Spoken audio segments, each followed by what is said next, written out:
Hi friends, Telangana రాష్ట్ర ప్రజలందరికీ ఆదర్శ శుభవార్త. ఇందిరమ్మ ఇల్లు అయితే L1, L2, L3 లిస్టులు అయితే ప్రతి ఒక్కరు కూడా మంజూరు చేస్తున్నారు. ఎవరెవరికి ఇందిరమ్మ ఇల్లు అనేది డబుల్ బెడ్రూమ్స్ అనేది మంజూరు చేస్తున్నారు, అమౌంట్ అనేది వేస్తున్నారు, ఏ లిస్ట్ వారికి ఎంత అమౌంట్ వేస్తున్నారు, అలాగే డబుల్ బెడ్రూమ్స్ ఇస్తున్నారు, అలాగే GHMC సర్వే అనేది చేస్తున్నారండి. సర్వే ద్వారా ఏమి ప్రాబ్లమ్స్ ఉంటాయి తెలుసుకునే ముందు లైక్ చేయండి, షేర్ చేయండి, సబ్స్క్రైబ్ చేయండి, పక్కన bell icon on symbol button గంట సింబల్ నొక్కితే నేను వేసే లేటెస్ట్ అప్డేట్స్ వీడియోస్ నోటిఫికేషన్స్ మీకు వెంటనే అయితే వస్తాయి. లేట్ చేయకుండా అయితే వీడియోలోకి అయితే వెళ్ళిపోదాం.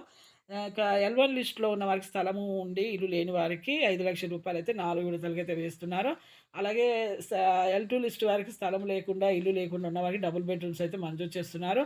అలాగే GHMC అనే సర్వే అనేది చేస్తున్నారండి. ఇందులో ఎవరికైతే ఈ L2 లిస్ట్ వారికి స్థలము లేకుండా, ఇల్లు లేకుండా ఉన్న వారికి ఈ సర్వే ద్వారా L2 లిస్ట్ వరకైతే ఇళ్ళైతే మంజూరు చేస్తున్నారు. బాచారం ఏరియాలో అయితే ఇప్పుడు ప్రస్తుతం అయితే చేశారు. అలాగే L3 లిస్ట్ వారికి కూడా స్థలం ఉన్నా, ఇల్లు ఉన్నా కూడా మంజూరు చేస్తున్నారండి. Thanks for watching.